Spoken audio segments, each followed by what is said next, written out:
Good morning. Ngayon ay tuturo ko sa inyo paano mag-install ng Slash Wallet sa inyong mga Android phone. Ang first step, i-click ang Play Store. I-search ang Slash. Pag nakita mo ang logo na ito, click Install.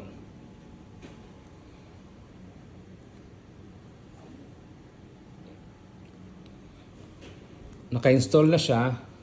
Click mo yung slash icon. Get started. I-enter mo ang iyong cell number or ang email kung anong gusto mo. This time, cell number ang i-enter natin. Verify you are human, of course.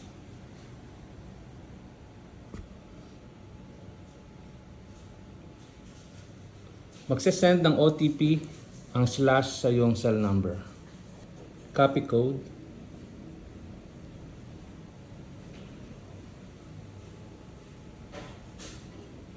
Then, click next. Click mo lang.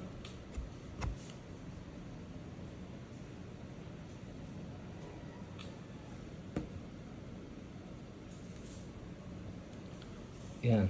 Naka-install na ang ating slash wallet. Now, ang next step ay need mo na isend ang received QR code sa company. Paano mo hanapin yung received QR code? I-click mo lang ito. Then, click this receive SWI. Yan siya. Ang SWI kasi, ang ating GMADI coin ay gawa sa SWI blockchain. Kaya meron tinatawag na gas fee. Ito yung parang transaction fee sa mga ATM. Meron tayong gas fee dito pero napakamura lang. Kapag ikaw ay magsisend ng GMADI coin, kailangan mo ng SWI na gas fee. Pero pag ikaw ay mag-receive, hindi mo siya kailangan. Ngayon, nakapag-send na ako ng GMADI coin sa account na ginawa natin. Nag-send din ako ng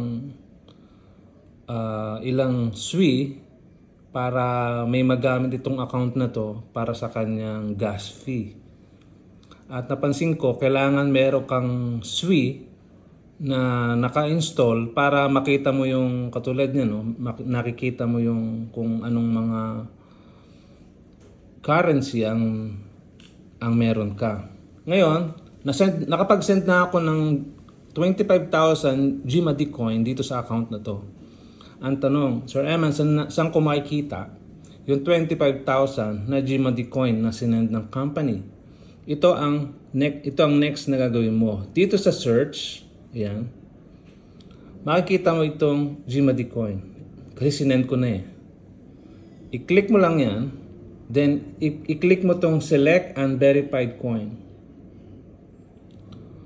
Kapag sinend mo na yan, may makikita kang icon ng pin. Ibig sabihin, naka-pin na siya. Ibig sabihin, nandyan na siya sa iyong home. Kaya kapag pinindit mo yan, makikita mo na yung GMADI coin mo. 25,000. Kasi, halimbawa, gold yung in-avail mo. So, may 25,000 ka na free GMADI coin. So, that's it. Thank you.